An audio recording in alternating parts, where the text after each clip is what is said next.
Alright, what's up guys? Shogi here, back with another video, and I needed an excuse to take break from studying, because I'll run through my homework here. So I've been on break for 2 weeks, right?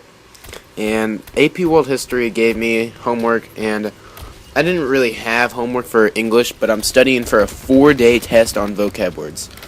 And I know, oh gosh, who creates a 4-day test solely on vocab words, other than to torture his or her students? Because I'm looking at a pile of nearly 400 vocab words, and I've been studying for like 3 days on those. And AP World History, let me run you through this. There's this book called Guns, Germs, and Steel, right? It's written by Jared Diamond or something. It's behind me, but it's open, and I don't want to close it because I don't have a bookmark in it. It's also on the ground next to all my my packet for that.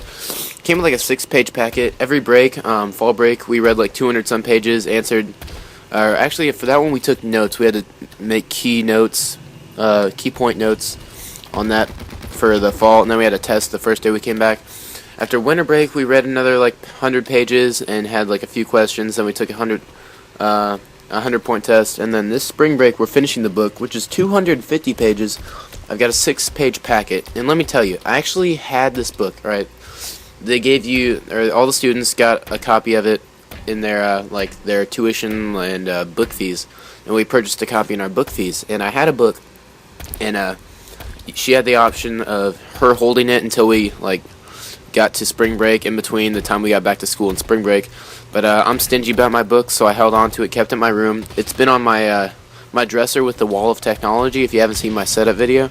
And like tucked within the pages was the packet, and it's like a 6-page packet. It's worth like 100 points, I think, and it has to be done on Monday. And it's been sitting there since like the end of winter break, and since I turned in my packet, and since I got my new packet for spring break, because she gives it out early in case you want to start on it, which no one does unless you're a few of the kids that have no social life, and I feel bad for them because they don't have many friends, but they have straight A's. And Monday I go to grab it to start on my work, and it's not there, right? So I'm kind of like, I wonder where my book is. So Tuesday I start looking for it, can't find it. Wednesday I had my dad look for it with me. He couldn't find it, and he always finds everything. So Thursday I was like, alright, I called Barnes & Noble, reserved a copy. My sister was going to go get it. That didn't end up happening. She didn't go get it. She said she'd get it the next day. And instead, my dad was like, no, don't buy that book. Just get it at the library. So my sister was going to go get it, but she didn't get off work till 7. The library closed at 6. Didn't get it that day. So that was yesterday. And then today, my dad finally went and got it from the library this morning. I've started reading it. I'm like 10 pages deep, and I've answered, 4 questions. And since I lost my packet, which was tucked into my book, still have no idea where that book is, by the way. Actually, let me check under this dresser, because I don't think I checked there. Yeah, no idea where this book is. No freaking clue. I mean, it was sitting there the whole time. And, gosh, it's so stupid. So now, on my computer, since I didn't get, like, the student edition, I don't have, like, Word or anything. And my mom took her laptop, so I'm using Notepad. And one of my friends sent me pictures of the packet, so I'm making my own. And I'm going to turn it in after I print it out from Notepad. Gosh, that was it. And then today, another story time. I know, fasten your seatbelts. We had a regatta. It was a home regatta. The kids at my club that row with me call it the Cash Invitational because it's really casual. And it used to be like a really big like regatta, but we host like a legit one in the fall. But we call this one the Cash, which we do every so often, like maybe once every other season. And we just invite a couple other teams in a row. And we had a cash this past fall. We were going to have like the Head of the Eagle, which is what we call like our big regatta where we have a lot of teams come. But we changed the date, and then none of them could come anymore except for 2 teams. So it ended up being a cash where it's not like you don't get medals for top 3 because on only a couple of races there are more than 3 boats. So I rode in a novice 4 and a varsity 4 because we had 4 novice, but my coach Greg didn't want all 4 of us in a boat rowing together because I'm the only novice with experience that's been there for the past couple weeks because everyone else is on spring break. And next week we expect a few of our other novice to come back, and I would be varsity, but in my program you have to row a spring season, and I've rowed summer and fall. So at my program I'm still a novice, but I know like all the varsity kids, and since varsity's kids are all on spring break too, I was a part of the varsity 4. Now let me tell you, the only difference between the novice and varsity 4 was one kid, because they put some of the two lesser experienced varsity in my novice boat, because as I said, Greg didn't want 4 novice in the boat, so we split it between experienced rowers and the one novice, me and the other novice, and then 2 lesser experienced varsity members that just rowed a spring season.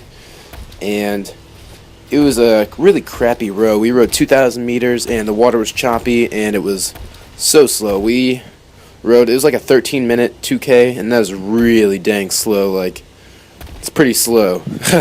Like, you guys don't understand. Maybe you do. And then, so we're in this boat called the Horatio, right? And the Horatio is a really heavy boat. Like, no one really likes it. And so varsity 4 race comes up. We just finished the first one, the novice 4, which was the first race of the day. We dock, and Greg's like, hey, you guys have 5 minutes before you go back for your varsity 4. So he swaps out the novice boy, and just, like, we only have time to lift up the boat, dump the water out, because the water was so rough and some got in. Then we had to get back in the Horatio and get out there, and this time around we rowed 16 and a half minutes.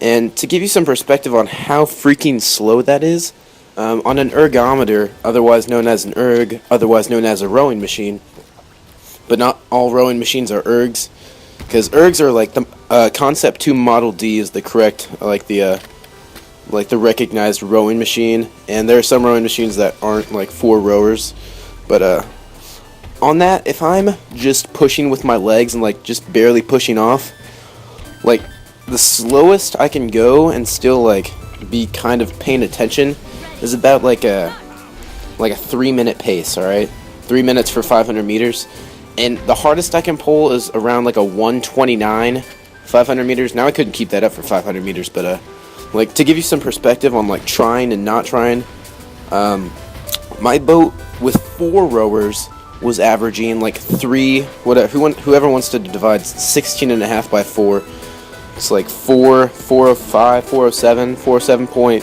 something.